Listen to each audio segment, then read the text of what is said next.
Normalmente, nosotros te traemos no solamente las portadas internacionales, sino diferentes temas. Pero hay un tema que, aunque es el mismo, tiene diferentes enfoques en casi todos los países de América Latina, donde está haciendo un furor. Es más, la presidenta de Chile, ayer, lo utilizó como tema central dentro de la inauguración de uno de los eventos de cibercrimen más importantes de la región. Y este es el resultado. Aquí vemos la portada de 24 horas de Chile. Bachelet se refiere al juego de la ballena azul en anuncio de medidas para la seguridad digital. La mandataria utilizó el peligroso juego como ejemplo de la necesidad que existe de crear conciencia en el cibercrimen. Y este no es el único portal que refleja, ojo, estos son todos los que voy a mostrar son de hoy. El Comercio de Ecuador, por ejemplo, usted puede ver elcomercio.com.es. El Ministerio del Interior pide a la policía indagar desafío de la ballena azul en Ecuador. Recordemos que Ecuador tiene problemas políticos importantes en este momento y que este sea un titular, pues, llama muchísimo la atención. Por ejemplo, veamos el siguiente portal de noticias, también del día de hoy, que es la revista Semana de Colombia. Miren el titular. Encuentran rastros en México de administradores del reto de la ballena azul, el macabro juego que supuestamente incita al suicidio de jóvenes por medio de redes sociales tiene en alerta a las autoridades. Y ahí va el desglose de la información. Pero esto no queda aquí. Si seguimos recorriendo América Latina, nos vamos a encontrar hoy con otro titular en internet en una de las portadas. Este es la portada del portal de América TV. Ballena azul, gobierno de Uruguay advierte sobre peligro para adolescentes. Y por último, y no menos importante, incluso la comunidad latina en los Estados Unidos ha comenzado a preocuparse por el tema, y esto es lo que nos dice Univisión en su portal de noticias. ¿Qué es el juego de la ballena azul? La macabra moda que puede estar detrás de suicidios de jóvenes en América Latina. Y Fernando Correa, yo creo que nos toca aquí en Next Noticias tratar el tema, sobre todo porque nuestra población es vulnerable y nuestro deber es informar y tratar de entender un poco qué hay detrás de lo que parece un juego, pero todo indica de que puede ser otras cosas. Y creo que lo mejor es hablar con una experta sobre el tema. Así es, Memo, porque me honro en presentarles a Mariana Plata. Ella es psicóloga infantil y no solamente este fenómeno, sino que coincidentalmente acaba de salir en Netflix una serie llamada 13 razones por qué. 13 Reasons Why, que es la historia se basa en una carta póstuma dejada por un adolescente que se corta las venas y, bueno, se suicida y la verdad es que me viene a la mente dos cosas. Es una sociedad como orwelliana esto de que alguien te dé una orden de hacer cosas y lo hagas, una especie de gran hermano. Y otra, hay un filósofo polaco que murió en Inglaterra llamado Zygmunt Bauman, que dijo, en las redes sociales nos hemos aislado más que convertirnos en hacernos más heterogéneos. ¿Por qué? Porque en las redes sociales nosotros estamos buscando gente que piense igual que uno. Y eso lo que está haciendo es que crear grupos muy cerrados de personas, a pesar de estar en diferentes lugares del mundo, pero que uno va buscando pues gente que piense igual que uno en círculos muy cerrados. Bienvenido, Mariana. Gracias. Definitivamente la exposición a las redes sociales es algo que ha ido progresivamente con las generaciones volviéndose algo normal. La generación de hoy en día no conoce una vida sin redes sociales, no conoce una vida sin internet. Entonces yo creo que como padres de familia, como maestros, especialistas que trabajan con los niños y con los adolescentes, es súper importante hablarles de los límites, de los peligros y establecer reglas claras en casa de cómo manejar el contenido cibernético. Si bien es cierto, los adolescentes, por el estado de desarrollo en el que están o la etapa de desarrollo en la que están, sí, aún no tienen un cerebro lo suficientemente maduro para poder discernir apropiadamente entre las decisiones positivas y las decisiones que van a llevar a consecuencias negativas. Pero ahí entra algo porque tú dices, los adolescentes. El problema es que el mundo ha eliminado todos los ritos de paso. ¿Qué te quiero decir con eso? Por ejemplo, antes, cuando tú estabas en primaria ibas en pantalón corto y ya en secundaria ibas en pantalón largo, eso indicaba que ya eras un adolescente. O por ejemplo, los países que tenían servicio militar, cuando volvías ya eras un hombre al mismo nivel de tu papá. O el rito de los 15 años, que las mujeres dicen, bueno, aquí está mi hija ya lista para casarse. Eso es un rito de paso, pero ahora la sociedad ha perdido todos esos ritos de paso. Y tú ves niñas de 8 años vestidas como si fueran una mujer en miniatura, ¿sí? Con minifalda, cosas como si tuvieran busto, pero en chiquito. Es Correcto. decir, ¿cómo hacemos para saber cuándo empieza la adolescencia en un momento en el cual no estamos claros? Porque hay gente que tiene 40 años y vive con su papá y hay otros que llevan una vida sexual promiscua con 15. Sí, es muy, muy interesante lo que tú mencionas, Fernando, porque existen los adultos que son como adolescentes eternos y existen también del otro lado de la moneda los niños que crecen de manera muy madura por las circunstancias en las que tienen que desenvolverse. Yo creo que es súper importante volver a lo básico. Ajá. Como hoy en día los niños están expuestos a toda la tecnología desde muy chiquitos, a los tablets, a los celulares, al internet, les estamos privando de un montón de actividades y un montón de juegos que son súper importantes para el desarrollo motor. El PlayStation es un medio de comunicación mucho más importante para cierta generación que la televisión. Correcto, correcto.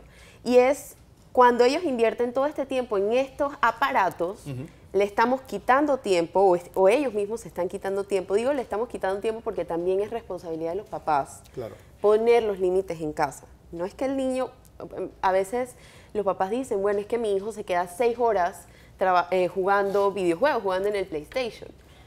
Ok, pero ¿qué estás haciendo tú como padre para ponerle esos límites? ¿Y cómo vamos a dividir esas 6 horas que podrían estarse usando para actividades recreativas, deportivas, yendo a jugar fútbol con los amigos de la barriada? Ya eso se ve muy poco. Digo, ya la calle no existe. Correcto, claro, y los peligros de hoy en día La calle en el sentido de que yo creo que nosotros fuimos la última generación que jugó en la calle. Pero yo lo que no entiendo es cómo puede, pues, hablando precisamente del barrio, cuando uno estaba en el barrio, pues existía esta presión de grupo, pero uno sabía con quién era. ¿Cómo llega una persona, ya como decía Fernando, ya no un adolescente, una persona a impresionarse tanto, a obligarse a hacer cosas que de repente quizás tenga conciencia o no, de que pueden ir en contra de su propia integridad sin conocerlas? Y eso es lo que me llama mucho la atención. Es más, bueno, esa es parte del origen de todos estos videos de sexo donde salen los adolescentes y los niños que hay por las redes sociales, donde una persona que nunca ha visto le exige, le dice, no, yo te quiero ver desnuda o te quiero ver desnudo, y se lo manda. O sea, ¿cómo un ser humano llega hasta ese punto de que pierde su propio raciocinio y entrega su voluntad a otro? Sí. Yo creo que hay 3 partes importantes en esto. Una parte es la fortaleza un poco psicológica de las personas. Y eso se hace en dos claves cuando son niños. La familia, los padres de familia y el colegio o el entorno en el que se rodean. Entonces, de nuevo, tenemos que volver a lo básico y volver a hablar con nuestros niños acerca de lo que hay. Yo creo que hay mucho temor de los padres de no querer hablar de estas cosas porque tienen miedo que si lo hablo se va a volver realidad. Pero lo que estamos viendo es que mientras menos lo hablas, más secretismo aparece y más espacio hay para que los niños hagan estas fantasías y estas ideas de lo que no es. Entonces caen en estos juegos o caen en estos intercambios con personas negativas o con personas que pueden influir negativamente en ellos y aparecen estas tragedias que estamos viendo hoy en día como la ballena azul, estas cosas que si bien es cierto siempre han ocurrido en internet, siempre han habido estas personas que están esperando el momento perfecto para atacar cibernéticamente, ¿no? Pero hay que volver a explicarles a nuestros niños cuáles son los peligros del internet. Pero, por ejemplo, si al final, yo creo que hay muchos padres que si quieren conocer a sus hijos, mejor es que revisen bien el celular. Correcto. Que pueden estar criando al Dr. Jekyll y en verdad es Mr. Hyde el que Correcto. tienen.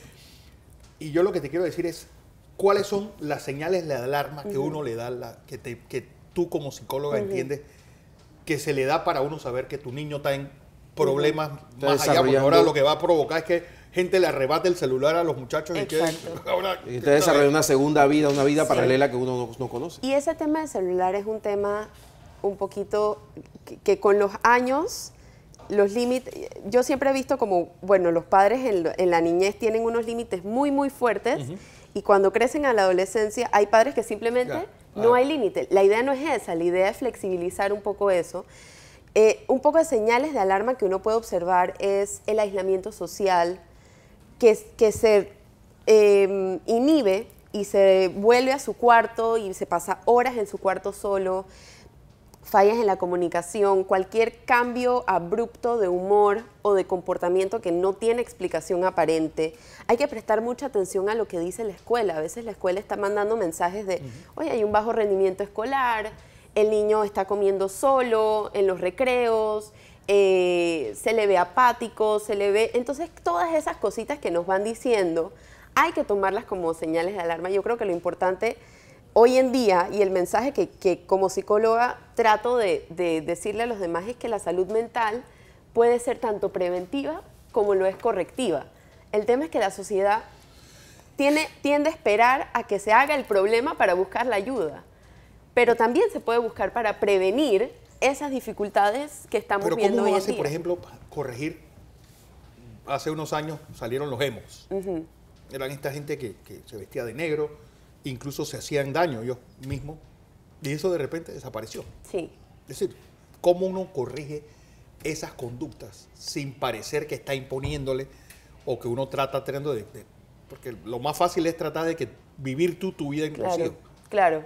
Bueno, yo creo que hay una parte importante de la expresión individual. Entonces hay quienes en los emos, como tú lo mencionas, quizás no todos se cortan, quizás su expresión emocional es vestirse de negro y eso es normal en la adolescencia. Ese es el periodo para encontrarse uno mismo. Ese es el momento perfecto para explorar. Los claro, rockabilly, pero etcétera. Al final del día, lo más importante es que haya una figura, ya sea materna, paterna, ambas, un hermano, un maestro, lo que sea, que esté pendiente de ese niño, de ese adolescente y esté dispuesto a abrir el diálogo al nivel en el que el adolescente lo está pidiendo.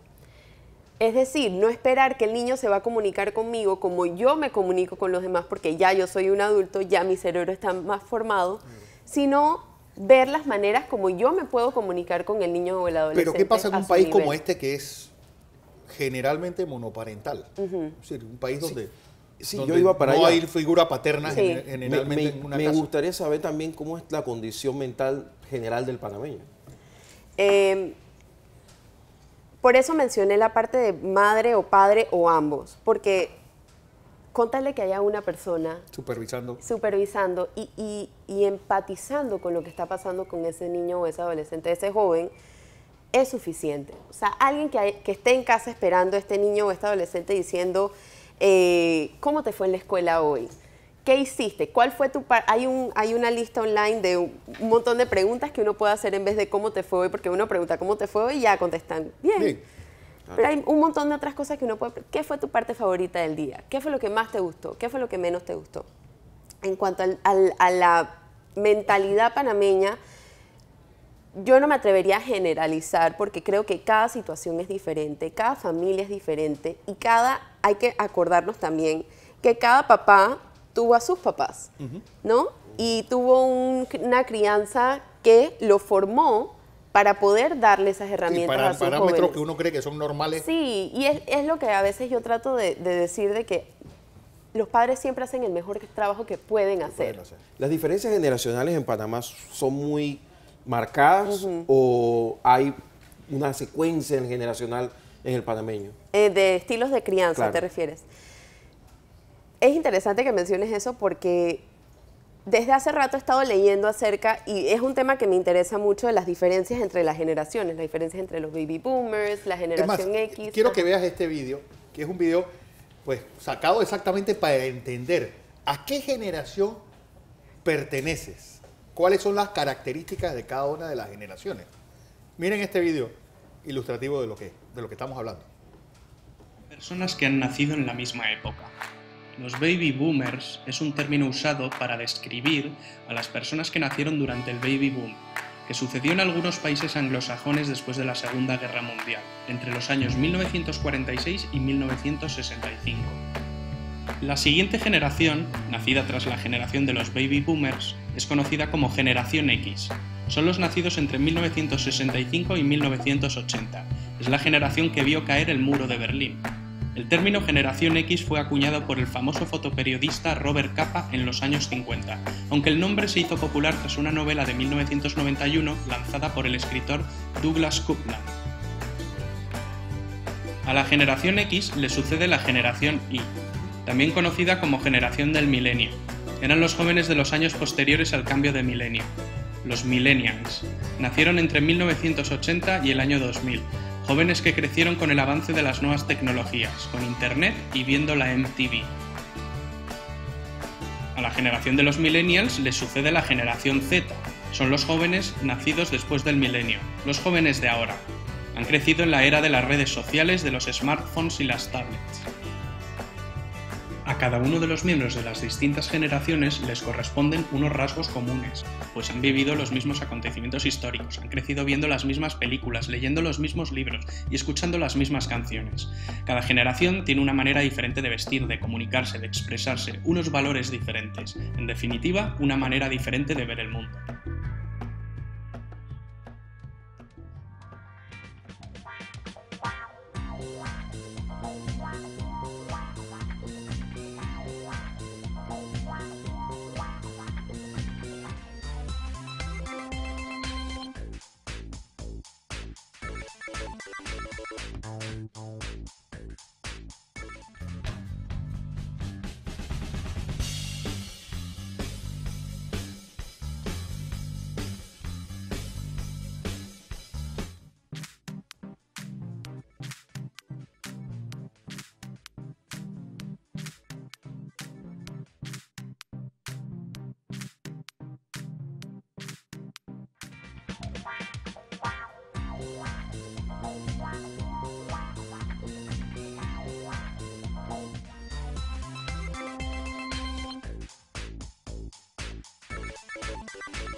Es bastante general e incluso en algunas expresiones más español.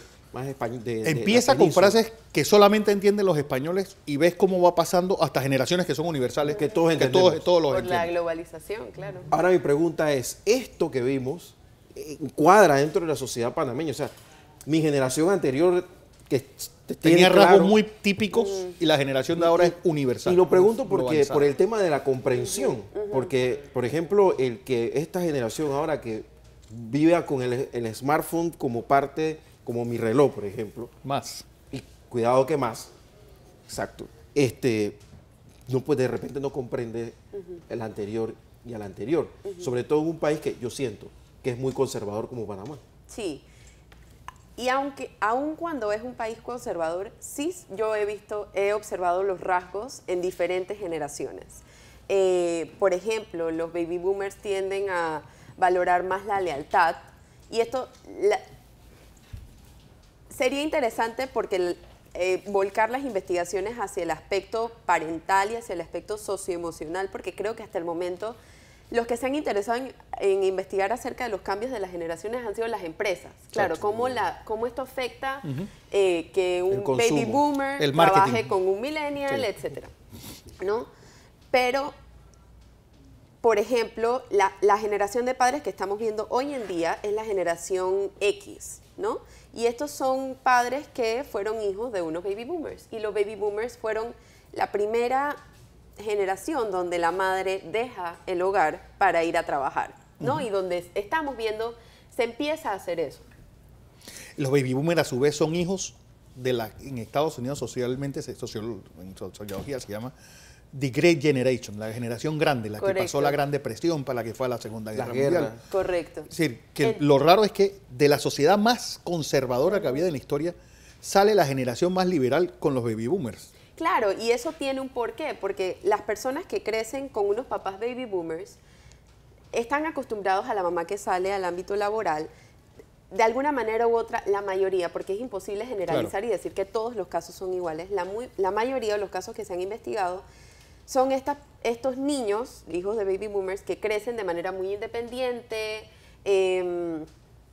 crecen de repente con una mamá fuera de la casa, y entonces cuando ellos son padres, tratan de hacer el opuesto, estar demasiado ahí, no quiero decir demasiado, y quizás darles demasiado a los hijos para un poco reparar esas cosas que ellos sienten que no tuvieron. Pasa lo contrario de lo que uno piensa que va a suceder, sino que hay más proteccionismo. Correcto, y entonces eso da producto a los millennials, que si bien es cierto, hay como un estigma de que los millennials pues son perezosos, individualistas, y tienen muchas cosas buenas que aportar, ¿no? Igual que la generación Z, que es la que vamos a empezar a ver ahora en el ámbito laboral, que son estos jóvenes que se están graduando de la escuela, ya van a empezar a ir a la universidad y los vamos a ver, y va a ser interesante ver lo que ellos van a aportar a la sociedad, porque lo que nosotros hemos aportado es un tema de el boom digital, ¿no? Okay.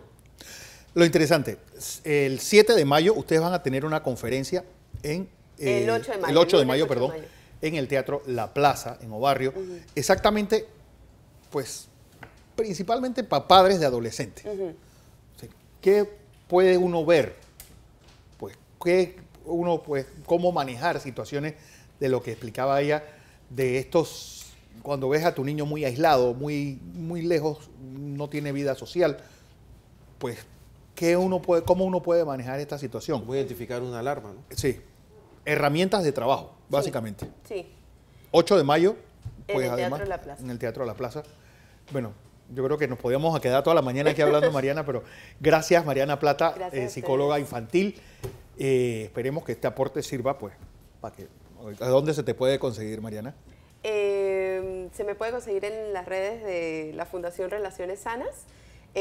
Pueden seguir ahí cualquier nuevo proyecto que vamos a estar haciendo para crear conciencia social acerca de la salud mental, y tenemos diferentes programas de prevención de acoso escolar y diferentes cositas que a los padres les puede interesar. Así es.